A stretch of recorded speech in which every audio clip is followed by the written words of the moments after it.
Fala, meus arretados, tudo bem com vocês? Espero ser arretado em mais um vídeo do canal para falar da vitória ontem do São Paulo pelo Brasileirão, 2-0 diante do Cruzeiro em pleno Morumbi. Essa vitória que ela é mais comemorada pelo resultado, 2-0, do que pelo futebol jogado pelo São Paulo. O São Paulo não joga bem, já vou adiantando isso. Então, se você chegou aqui, fica aí no vídeo, né? Se você assistiu o jogo ou não, veja a nossa análise. É sempre bom ter você aqui, seja novo ou não. Se não for inscrito, se chegou no canal aqui, é uma boa oportunidade para se inscrever e compartilhar aí com seus amigos, com os familiares e com todo mundo, beleza? Então, vamos direto para fazer a análise do São Paulo nessa partida. Como eu falei no início, o São Paulo não faz uma boa partida. Ao meu ver, se tivesse que ter um vencedor, seria o Cruzeiro, né? Ali no primeiro tempo, o Cruzeiro praticamente amassou o São Paulo durante mais de 30 minutos. Então, assim, o resultado, ele não reflete muito o que foi a partida. Mas para você entender, eu vou passar a escalação, porque eu acho que foi fundamental nesse desempenho do São Paulo. Sobre a escalação, eu vou deixar aqui em cima, como de costume, eu sempre deixo essa escalação para a gente fazer uma análise dela. E quando você olha assim como eu falei no último vídeo, mesmo com um bom desempenho, excelente desempenho do Zubeldia, mesmo com todas essas vitórias invicto, algumas peças ainda são questionáveis ao meu ver. Por exemplo, eu tinha falado no vídeo passado a questão do Wesley, que ainda não tinha demonstrado ser titular, mas por incrível que pareça, ontem foi bem. Já no vídeo passado também eu defendi o Moreira, que eu achava que o Moreira tinha que ter mais chance, achava o Moreira mais seguro. Porém, nessa partida ele fez uma partida horrível. Pior partida do Moreira, sem dúvidas, do São Paulo. Inclusive, os comentaristas falaram isso. Se você pega um retrato do Moreira nessa partida, você dizer que ele não tem a mínima condição de jogar pelo São Paulo. E aí, para completar, o Zubeldia ainda vai com o Juan pelo lado direito, que assim, ora o Juan é central, ora o Juan vai pela direita. Então não deu nenhum suporte ali defensivo para o Moreira. E além disso, o Bombadilha. Eu ia pegar os números deles, mas não consegui pegar. Mas assim, o Bombadilha ali como segundo homem do meio, quem viu o jogo, o Bombadilha nem desarmou, nem chegou na frente. Então, assim, foi uma peça nula. Não é à toa que foi substituído no segundo tempo. Então, entendendo um pouco dessa escalação, a gente já vai direto para a análise do jogo em si. A análise da partida, ela é uma análise simples, por isso que esse vídeo até vai ser um pouco mais curto. Porque assim, o São Paulo faz 2 gols no início do primeiro tempo e no início do segundo tempo, que é quando os times ainda estão se agitando, se alinhando ali. Então o São Paulo foi muito efetivo. No primeiro gol, o Lucas, jogada individual, é o jogador que decide, é o jogador diferenciado. Acho que Lucas dá a esperança de que a gente pode conquistar alguma coisa esse ano. E no segundo tempo, o Caleri, também um cara muito decisivo, mas não tem toda essa qualidade. Mas eu sempre digo, se a bola chegar em condições para ele para fazer o gol, como foi ontem, num cruzamento, ele se antecipa e faz o gol. Então esse foi o cenário de São Paulo, efetivo fazendo gols.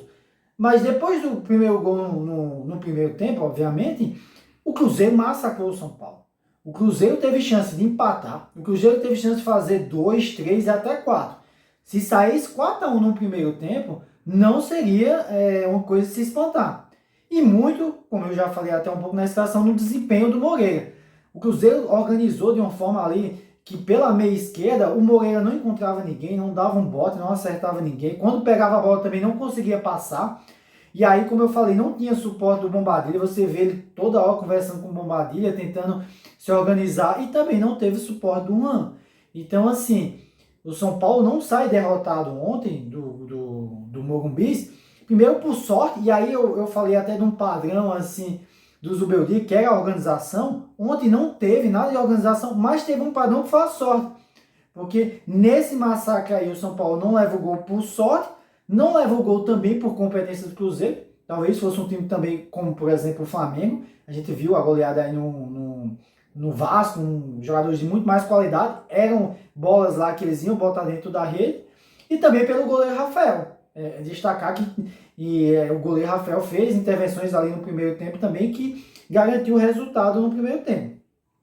Por sorte, e aí alguns comentaristas também aqui, amigos do YouTube também falaram isso, é um jogador expulso infantilmente, e aí o São Paulo dá uma respirada. No segundo tempo, como eu disse, faz o segundo gol logo de cara ali, e o jogo fica naquele banho-maria, O Zubeldia no segundo tempo, por mérito, consegue organizar. O que é que ele faz? Tira ali o Bombadilha, que era uma peça nula, faz um triângulo ali no meio, aí ele já bota o Asa pela direita, o Luiz Gustavo no meio, e recua um pouco o Nestor e bota o Lucas também ali na esquerda, que é um cara que marca, que corre, que se dedica, que é um exemplo nesse time. Então consegue organizar ali no segundo tempo e o São Paulo sai vitorioso com 2-0. Beleza? E aí, diante disso, eu mostro, né, vamos analisar o que foi de bom e o que foi de ruim nessa partida.